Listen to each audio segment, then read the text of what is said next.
اللہ کرے مجھے بھی مل جائے. مشق کریں, محنت کریں, ایک تسبیح ایسی مل جائے درود پاک کی جو میرے وجود کے اندر کے سارے نظام کو دھو دے, میرے من کو, میرے تن کو دھو دے, میرے جذبوں کو دھو دے, میری آنکھوں کو, میرے کانوں کو دھو دے, میرے ہاتھ پاؤں کو دھو دے, میری ناپاک تنہائیوں کو دھو دے, اور ایسا دھو دے کہ جب اللہ کے حضور حاضر ہوں جیسے میرا کفن سفید ہو ایسے میرا دل بھی سفید ہو, سیاہ نہ ہو. یہ ایک تسبیح میری زندگی میں, ایک تسبیح ایسی ہو. میرے حضور کا احسان کر, آپ کے احسانات. اللہم صلی علی محمد و آل محمد, اللہم صلی علی محمد کما تحب و ترضی لہ, اللہم صلی علی محمد بعدد کل دائن و دوائن وبارک وسلم. کوئی بھی درود, مسنون درود ہے, اسے پڑھیں, ایک تسبیح پڑھیں, پر پڑھیں ایسے. اور میں یہ نہیں کہتا کہ صرف ایک ہی پڑھیں, یہ میں ابتدا بتا رہا ہوں, یہ ابتدا بتا رہا ہوں.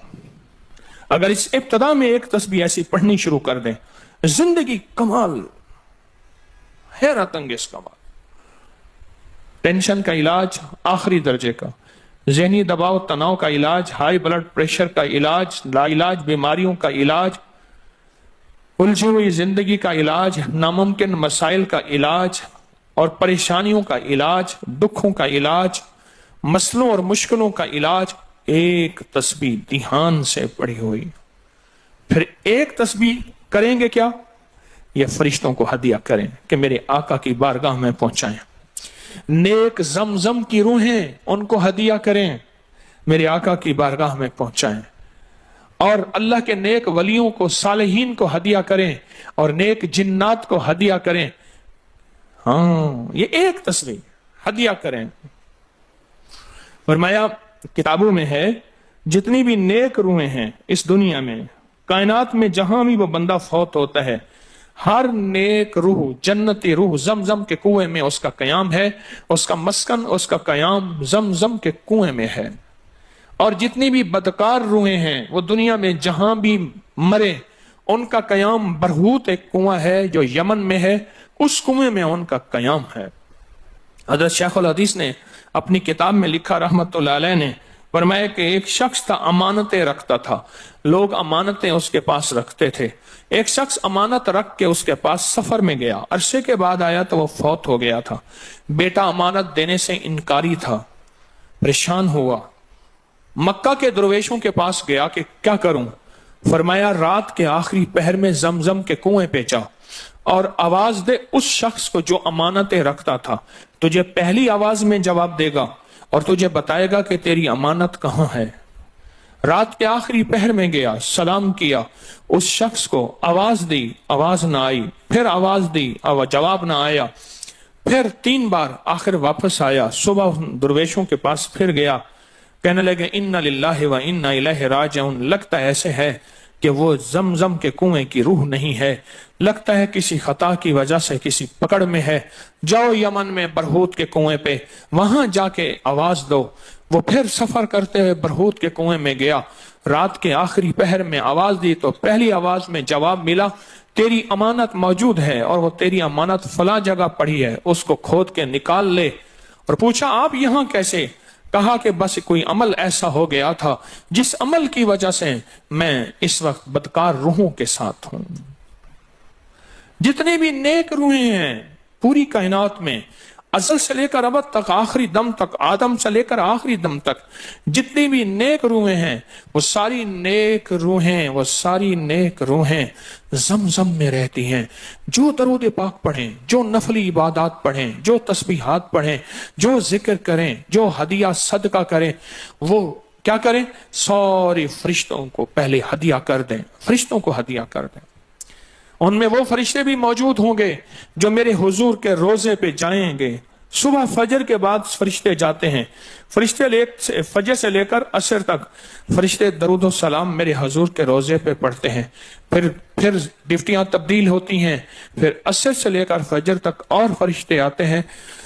اور یہاں تک روایات میں آتا ہے کہ جو آج فرشتوں کی ذمہ داری لگی ہے, خدمت لگی ہے, پھر وہ قیامت تک ان کی خدمت پھر نہیں آئے گی اور وہ پچھتاتے رہیں گے۔ اتنے فرشتے اللہ نے بنائے ہیں، جو بھی درود پاک پڑھیں اور اس کے علاوہ عبادات جتنی بھی کریں، وہ ساری عبادات فرشتوں کو ہدیہ کریں، وہ ساری عبادات نیک روحوں کو ہدیہ کریں جو زمزم کے کنویں میں رہتی ہیں، اور ساری عبادات فرشتوں کو، روحوں کو اور جنات کو ہدیہ کریں، اور ان سے کہیں کہ اللہ سے دعا کریں اللہ میرے یہ کام بنا دے۔ پھر کام بنتے دیکھیں، پھر مسائل حل ہوتے دیکھیں، پھر ناکامیاں ختم ہوتے دیکھیں، پھر حالات کو انشاءاللہ سنورتا دیکھیں، سنورتا دیکھیں، سنورتا دیکھیں۔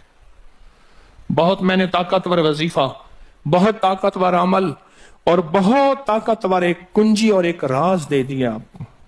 بہت عجب عمل ہے، بہت طاقتور اور بہت حیرت انگیز عمل ہے، جو میرا نہیں صدیوں سے آزمودہ ہے، صدیوں سے آزمودہ ہے۔ اللہ کے دوست اس کو کرتے چلے آئے ہیں، اور اللہ کے دوستوں کا آزمودہ عمل ہے بہت زیادہ، بہت زیادہ۔